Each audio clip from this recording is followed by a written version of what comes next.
What up, Steve? GM. Oh, here he is. How we doing, man? What's up, guys? Long time no see.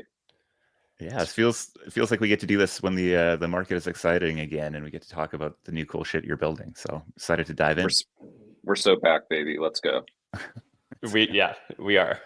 So Steve, you've been building Party for the past few years, which is an app making it easy to pool money and coordinate on chain. And most recently, you're the builder of TBD, which is a new way to explore and trade base coins.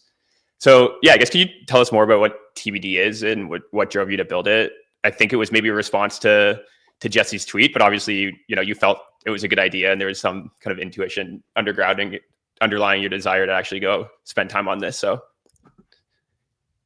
Yeah, so I don't want to give Jesse all the credit. I actually started prototyping it before the request for product. But Good I will stuff. say the request for product was kind of a kick in the pants to be like, okay, there's clearly going to be interest in this. Other people are going to try to build stuff around it. And I felt like I kind of had a unique edge of building in the EVM ecosystem for a long time, spent a long time thinking about the best way to index and explore data, as well as thinking about market mechanics, LP, etc. So I felt like I kind of had some unique skills and insights to apply here to really create an interesting way to explore this ecosystem that was really popping off when I started building it. So um, I know that we're talking a lot about creator coins and Zora as of like the recent action of the past couple days, but I also want to remind people that when the base app came out in beta, there was just a huge amount of new data flowing in on chain. Every single post is a coin by default, which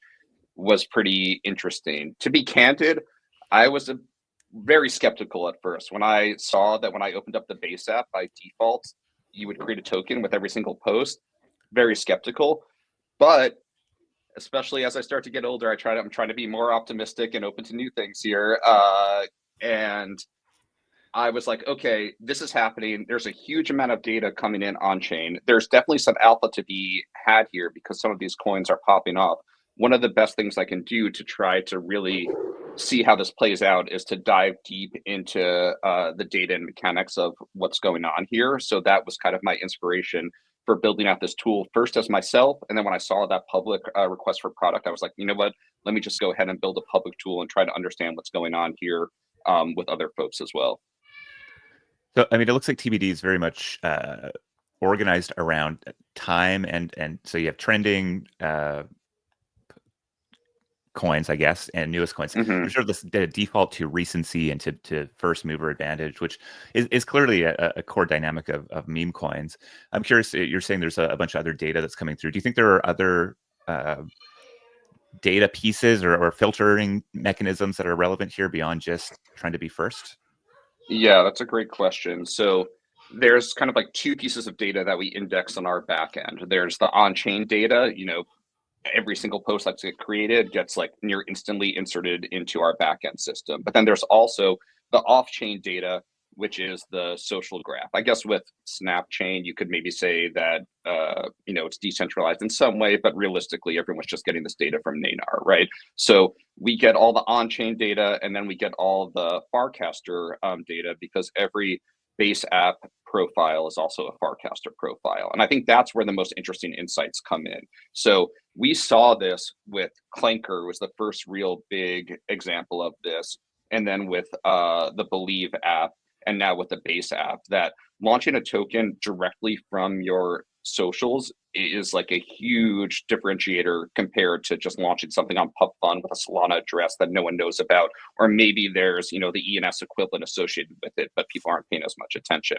When you launch a coin, whether it's through Believe or through Clanker or through the base app, the fact that it instantly gets surfaced to all of your followers, and there is already a graph that developers like myself can follow to try and understand, might this have value, who is this relevant to, etc. I think that's where the data is really interesting. So one of the things that you can do to like hunt for alpha on TBD.Market is to not just see all the new coins coming in very quickly. You can also filter by number of followers, for example. And that's a place where a lot of people get alpha. Just show me a stream of all the new coins that are being created with people than more than 500 followers, for example. It's a naive algorithm, but candidly, it definitely surfaces some alpha so early right now. And as we continue to build out the project, you'll see even more interesting things done with the social data that we have. So the fact that when you log into our system, we know your Farcaster username if you link to Farcaster, and we can use all that social data to surface things that are interesting or relevant to you, I think is really powerful, and things that only this kind of new class of token launchers that are directly linked with social. I think it's a big advantage for these new platforms. So when you guys went and launched your TBD token, you did it through a base post. So I'm curious how you kind of make sense of the, launching a token through a base post, or, through, you could have gone and launched a Zora creator coin, or done it as a Zora post. You could have launched a Clanker. I guess, like, why is it we could have launched it. There are so many. You could have launched it. Yeah. Yeah. Don't forget launching. There are so many different ways to launch a token these days. Everybody wants to you to use their token launchpad, and there's a million different options with a million different trade-offs. And I've seen launches through all different kinds of them. Got rugged, made money on some, etc. I've been there. The decision to launch it on the base app was not about the base app having gigabrain mechanics for their token launch. They're actually really naive. I'll speak a little bit about the TBD token, and then also I just want to share a little bit how the base app token launches underneath the hood, so people kind of understand what they're getting into when they do that. So we launched it just because we were focused around the base app, and we said it would be weird to launch the token on anything other than the ecosystem that we're exploring. So that's, very simple. That's why we did it there. We also felt like there was some unique first mover advantage of making it on the base app, but actually having like a real interesting app behind it instead of just being, a photo of someone's breakfast. So we thought that was kind of unique. But I will say, for somebody who's looking to launch a token for a project as opposed to a photo of their brunch, there are some really big trade-offs in launching on the base app. Candidly, it's really naive right now. So, and I'm really interested to see where it evolves. So just so everyone knows, when you make a post on the base app, it automatically creates a token. That token's an ERC20. It is single-sided, LP'd on Uniswap. It's paired with ETH. This is different than all the Zora Creator Coin stuff. So it's paired with ETH. You automatically get 1% of the supply. You get 1% of all the trading fees that occur. And that's it, right? So as people who watch Seed Club, you could be like, okay, there's a lot of things that we've learned from token launchers of why that might be flawed. It can get sniped. The team doesn't get a huge amount of the supply. They only get a small amount. The supply instantly goes to your wallet. It doesn't vest over time, right? So there's all these things that make it less than ideal for launching an app through, but we want to do it just for the sake of launching in the ecosystem that we were exploring. But I do think that there's a fine line kind of between, launching something with 4-year vesting with team members, allocating 25% and starting with deeper liquidity on a different curve versus, just firing off a post and seeing what happens. So I'm going to be really interested to see how things evolve with like the default parameters, with the mechanisms of launching on things like the base app as they get more usage and there's more activity on chain here, because I think it's a good start. I think it's a great start. I could see why they launched with it with these first set of constraints, but it's going to have to evolve over time. Did you do things to mitigate some of those issues on your end? Like, I personally love it when the devs of something have a lot of aligned incentives with me, especially if I want to hold tokens over a long time. So, the idea of you guys only holding 1% of this token supply is not very appealing to me, but clearly there are other things you can go do to sort of mitigate them. The simplicity or the naivete of a launch doesn't sort of limit you from being able to do other things, such as buy tokens, etc. I'm curious, did you think through other ways of mitigating these things, or is that still a work in progress? Yeah, so we pooled some funds together, me and my other collaborators on the project. So we were able to pool some capital and acquire more of the token supply. But again, we had to do that on the liquidity pool that was deployed. So we had to pay, non-trivial amount of ETH for that. Also, when you launch on the base app, you're beholden to their backend services that launch the token for you. So actually, the first time we posted it, it didn't create the token because of some backend error on their part. So we were like, do we make a new one? We don't want there to be two. Eventually we got in touch with the team. We made a new one and it did launch. But when it launched, it's very different than confirming a MetaMask transaction yourself and instantly having the CA and just being quick to be able to buy it up yourself. You're waiting on a backend system that you don't know when it is going to post, when it will appear. And because it's social by default, other people can see the post at the same time as you can. So the buy that we did to scoop up more of the supply for ourselves was at a worse price execution than some other people who just saw the post early. So it was really far from ideal. Yeah, that's interesting.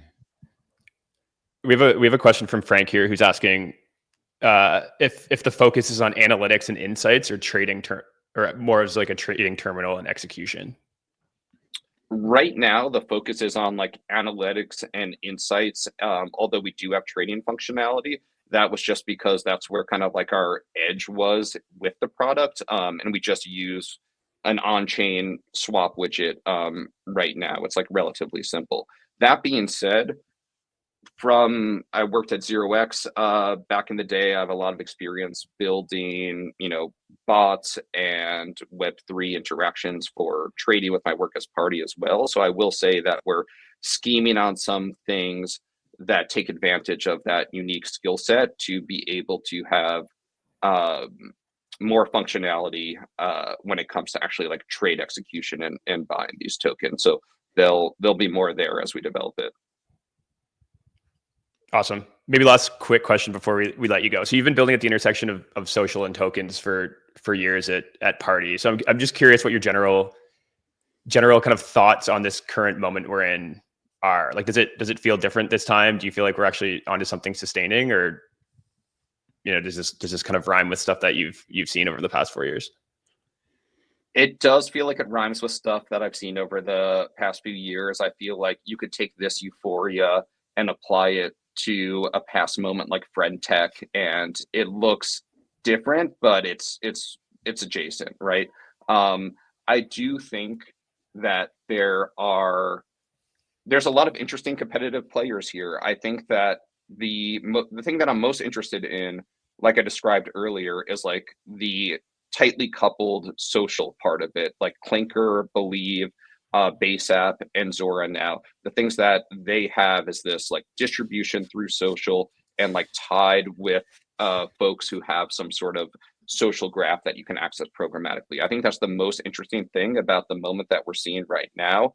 I do think that people are getting overly euphoric and coming to some, conclusions that seem pretty far away from me. Like I said, I was very hesitant about coining everything. I still don't necessarily think that makes sense, but I do think that digital artifacts that people create on the internet do have some intrinsic value to them, and it makes sense for people to be able to collect and trade them. Do I think that every single piece of content should be a ERC20 paired with ETH, which the creator gets 1% supply? No, I don't think that's the final form. I think there's a lot of like kind of naive thinking around that, but I do think it's a good start, and I do think it's going to evolve into something more sustainable. And the best thing that I can do as an engineer is try to understand what's going on in the market, draw my own conclusions, and help give a tool out that helps other people do the same. Amazing. Well, thanks, Steve. You can go check out TBD at TBD.Market right now. I've been surfing it right now, just searching via follower account, etc. What are you buying, Jess?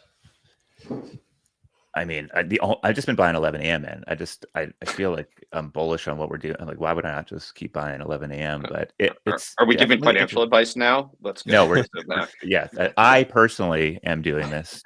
I am not a good trader. Not a good trader. Not a good trader. Do not follow me. But yeah, I think it's interesting. There's a lot of, it looks very different than what you'd see on like a deck screener, because these markets are so different, right? There's a lot of, the top post here after I filtered, I think is beyond the base shake, which I think is a $3.4 million market cap that was falling off pretty big today. Is we're looking at markets that are, $15,000, $3,000, $233. And so these are just very, very different markets than folks who are maybe used to the Solana trenches and pumping, punting meme coins. So, yeah, I think it's interesting to see we're still really early. I mean, last night I was looking, there were only like 13 tokens created with greater than $1,000 like market cap in the last 24 hours. Again, this is just on the base app. This isn't across the whole Zora network. The Zora and creator coin pairing, etc. That's a whole different ecosystem that Jacob is going to, speak to right after this. So this is just on the base app. But I will say that like the base app is in beta. They are sponsoring gas for everyone right now. And when it goes public, I think it's going to be really interesting to see what happens. All right, Steve. Thanks so much, man. Best of luck. All right. Always great chatting with you guys. Catch you later. Peace. Peace.